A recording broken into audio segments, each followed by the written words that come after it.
ఇక్కడ నిన్ను మనీ నువ్వు main role. Fail no money anything అండి. చాలా పేదవాళ్ళు గెలిచిన సంఘటనలు కూడా ఉన్నాయి.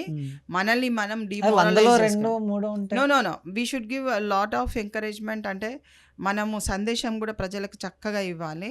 ఎగ్జాక్ట్లీ. డిమోరలైజ్ కావద్దు. ఏ కేసు అయినా న్యాయబద్ధంగా ఉన్న కేసు డిమోరలైజ్ కావద్దు. థ్రెటనింగ్కి మీరు భయపడద్దు.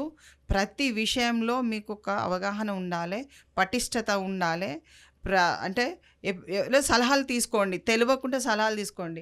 అంతేగాని మోరలైజ్ అయ్యి మీ కేసుని మీరు ఓడిపోకండి. అంతవరకు అయితే నేను చెప్పగలుగుతా. Every time you should go with new innovative ఐడియాలజీస్తో వెళ్ళి మంచిగా చక్కగా కేసు ఎట్లా గెలిస్తే బాగుంటుంది, నీ ఎవిడెన్స్ ఎంతవరకు ఉన్నదో అది నిరూపణ చేసుకోండి. ఉత్తగానే వేరే వాళ్ళ మీద వేసేసి వాళ్ళు పెద్దగా ఉన్నారు కదా గెలిచేసి అంటే చెప్తుంటారు కదా మామూలుగా, అలాంటిది ఏం అవసరం లేదు. ఇప్పుడు చాలా మంది అంటే మంచి అడ్వకేట్ని పెట్టుకోండి, మంచి లాయర్ని పెట్టుకోండి అలా అంటూ ఉంటారు.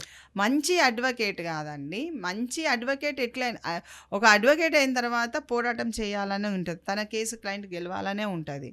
You should know who is who అన్నది. ఇంకా ఇప్పుడు జస్ట్ డైల్ సరే అండి, జస్ట్ డైల్లో చూసేసి నంబర్ దొరికింది కదా అని మీరు చేసేసుకొని